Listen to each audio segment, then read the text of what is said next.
In this video we are going to take a look at 5 common rules mistakes when playing Deathwatch, some of which I may or may not have fallen for myself. Regardless of whether you are a beginner just getting started with Deathwatch, an established veteran of older editions, or a curious opponent about to face the Deathwatch army, some of these might just surprise you.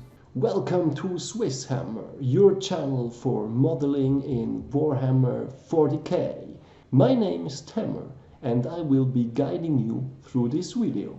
Starting with the first and by far most complex one out of the bunch, we have kill teams and keywords. This is both blessing and curse for the Deathwatch, as we will see in just a moment. First of all, it is important to understand that models in kill teams do not retain any of their keywords from their original datasheets. This is being mentioned in the Deathwatch supplement on page 51, the Creating Kill Teams page, listed under the Keywords paragraph. So, while they do lose their original keywords, they instead gain new ones, which are listed in the entry for each kill team. What they do have in common is that they all get core, infantry, kill team, as well as their specific kill team name. The Primaris kill teams then also get the Primaris keyword, with the Indomitor also getting Gravis and the Spectrus Phobos. So far so good, but now it starts to get truly complicated. The kill team entry then also describes the addition of keywords when certain units are present. For instance, while the Spectrus kill team contains any infiltrators or incursors, it gets the smokescreen keyword, but this is only for as long as any such models are still alive. To make a long story short, you have to be extra careful about which keywords are valid for your kill teams. The most common mistake I see is tied to interactions with stratagems. For instance, intercessors don't have the intercessor keyword, therefore they cannot use the rapid fire stratagem.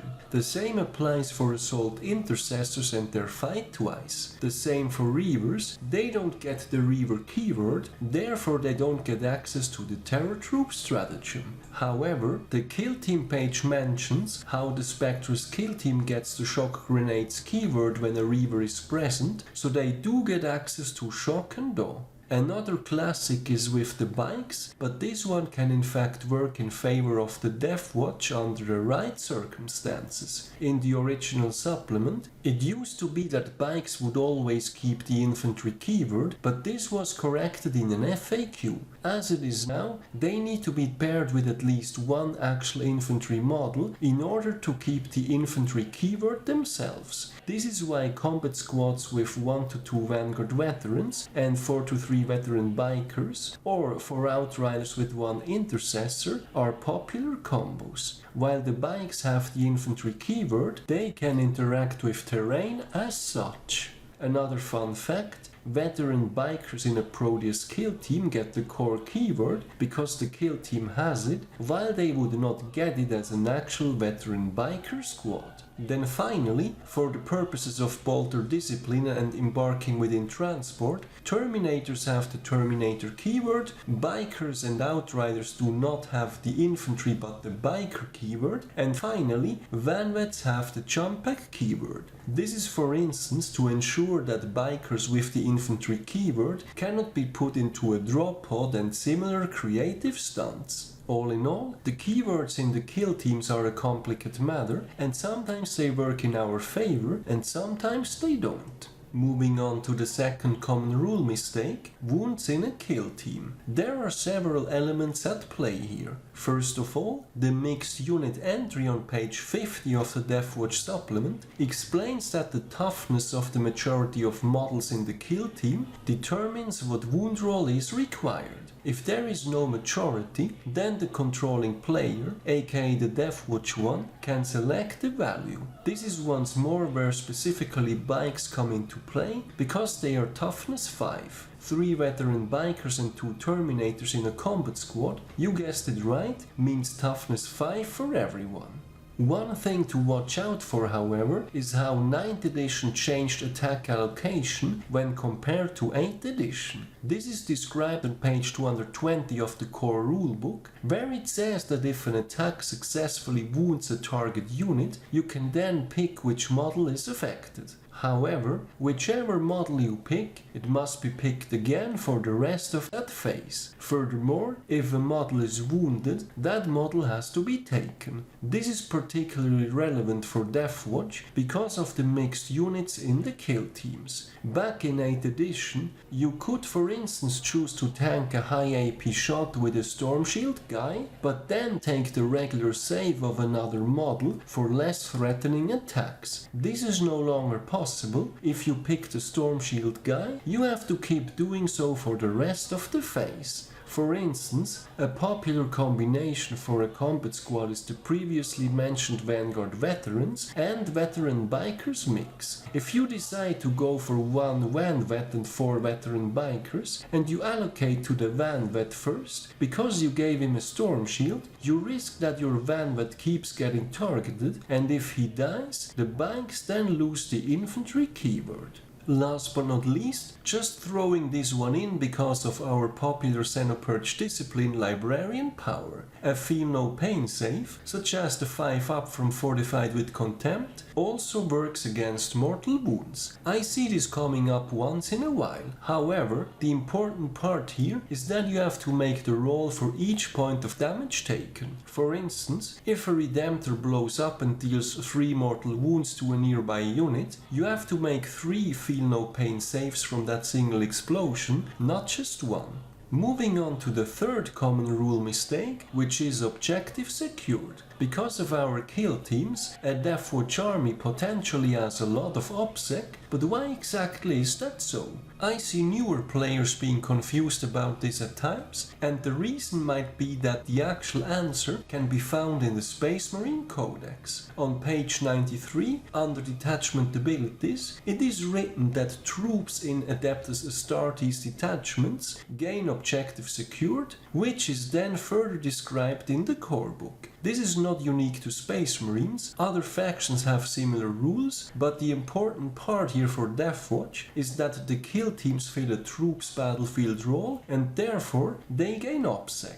Now, having said that, while it's certainly great to run around with a lot of OPSEC in the Deathwatch, there are some limits to this. Because Deathwatch is an elite style army, and we like to combat squad on top of that, we tend to be low on the model count when compared to more horde style armies. OPSEC helps with that for as long as your opponent does not have OPSEC themselves. For instance, you have 5 Deathwatch veterans with OPSEC, and your opponent has 6 models without. Even though the opponent has more models, you still win because you have OPSEC. However, let's say out of these 6 models, 3 are now OPSEC.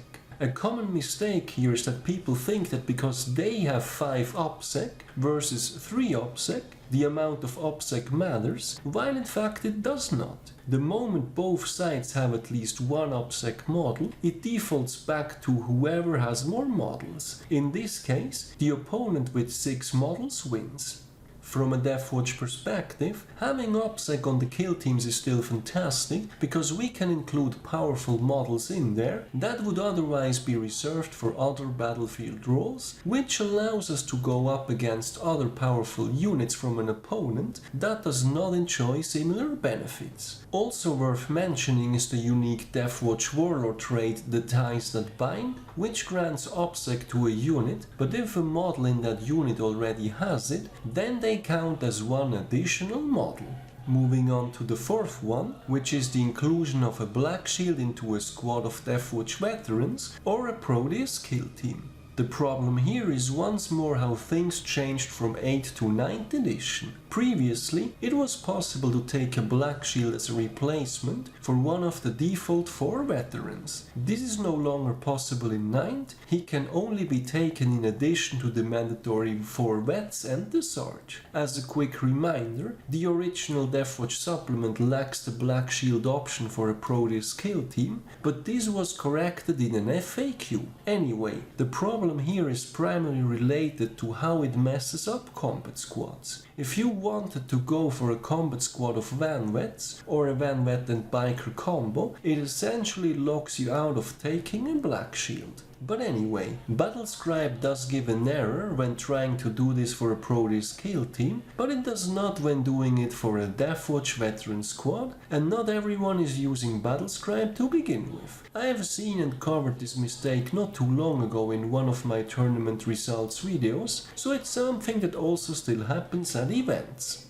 Then the last common rule mistakes that I personally feel the most is forgetting about mission and chapter tactics. In the Deathwatch, we can pick our Doctrine order thanks to mission tactics, and we also have the Xenos Hunters default chapter tactics, which we might even exchange when playing the new Army of Renown. On Xenos Hunters in particular, it's easy to forget that we actually reroll hit rolls of 1 against Xenos armies in close combat, especially if you're like me and primarily playing a shooting army. Ultimately, this is mostly a mistake that negatively affects you as a Deathwatch player, and it can be quite overwhelming to keep track of all these special rules, with the new Army of Renown in particular. What helps me in addition to a cheat sheet is just placing a note with the Doctrine next to the table. I think it's also nice for transparency, as your opponent might be used to the fixed Doctrine order of other Space Marine armies. Anyway, this one gets better with practice, but it can still be overwhelming in stressful situations. To wrap things up, over the course of the video, we have looked at what I consider 5 common rules mistakes when playing Deathwatch. First, and to me the most complex one, we have kill teams and keywords. The important takeaway here is that by default, models in kill teams lose the keywords from their original datasheet, and it's important to double check which ones they get back. Some changes work in their favor, while others do not. Second, we have kill teams and wounds. While we can benefit from potentially higher toughness when including a majority of bikers in a kill team, the 9th edition change to attack allocation requires us to allocate to the same model for the rest of the phase, or if it has already been wounded. Careful which models you pick. Then also related to wounds, a feel no pain also works against mortal wounds, but remember that you must roll it for each point of damage taken. Third, we have objective secured, which is easily available in the Deathwatch, but keep in mind that the number of OPSEC models does not matter. When both sides have OPSEC, it then defaults to total number of any models once more. Fourth, we have the inclusion of a Black Shield in either a Deathwatch veteran squad or a Proteus kill team. In 9th edition, he can no longer replace one of the 4 default Deathwatch veterans, which is unfortunate. Then last but not least, Deathwatch has a lot of extra complexity over a regular Space Marine army, and it is very easy to make mistakes with Doctrine order, rerolls and so on. Don't be shy to have cheat sheets at the ready.